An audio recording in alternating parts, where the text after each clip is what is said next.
We start with a breaking story out of Turkey. The development still coming into us. A 7.3 magnitude earthquake, a major earthquake, has hit in the area of Van. This is near Van, Turkey, which is in the southeastern part of that country. Here are some of the first pictures that we are getting in. This is classified as a major earthquake, a 7.3 magnitude. That is the number we're getting from the USGS. Now, some Turkish agencies are actually putting the number at 6.6 magnitude. So still some discrepancies there between the numbers, but it's not important either way. It is a major earthquake. We are expecting aftershocks. Many of those can be just as strong or stronger at times of the actual earthquake.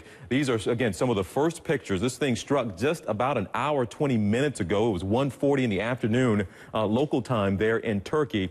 The most up-to-date information we do have for you puts the epicenter of this quake about a dozen or so miles from Van, Turkey. You see it on your map there. And this is in a rural area where the epicenter is called Tabanli. This is close to the border of Iran, and it's some almost 800 miles away east of Istanbul.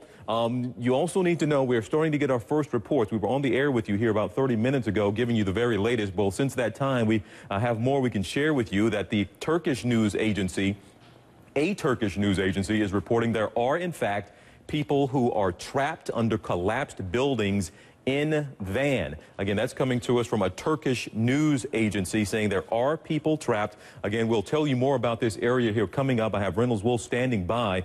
He's going to tell you more about this area. This is an earthquake-prone area. People certainly are very familiar with earthquakes, so they're used to feeling a little shaking and rattling, but this is a 7.3 magnitude earthquake, and that is a strong quake. Also, it was shallow, we're told, the epicenter. So, of course, the more shallow that an earthquake is, the potential for more damage in an area, the stronger it's going to feel to people. We also have someone for us in Istanbul today who's going to be joining me now. Andrew Finkel is with me. Andrew, first, can you tell us more about this area for people who are not familiar?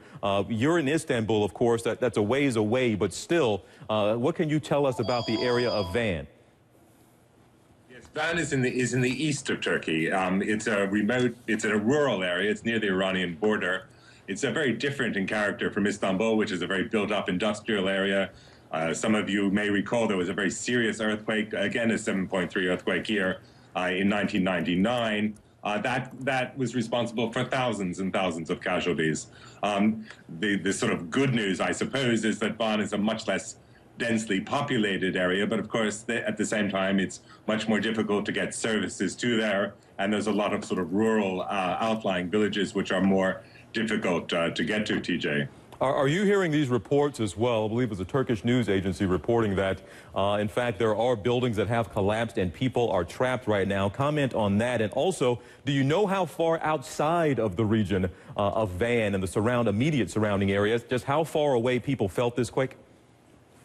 Is that, well, we do know that buildings have collapsed inside Van itself, the city of Van, but there are reports from a nearby town, Erciyes, which is where apparently there's been a call for more help, where they say there are casualties. The mayor of Van at the moment is saying that there are no reported casualties, but we do have reports of casualties from towns within the region. And as for the scope of the earthquake and where it was felt, well, it was felt in an enormous area. There's a slightly much larger town called Erzurum, not all that far from Van, where the quake was felt, but it was felt in a wide area, indeed, in Iraq itself. We have reports that the tremors were felt even as far away as Iraq, which is a considerable distance away, TJ. All right, Andrew Finkel for us there.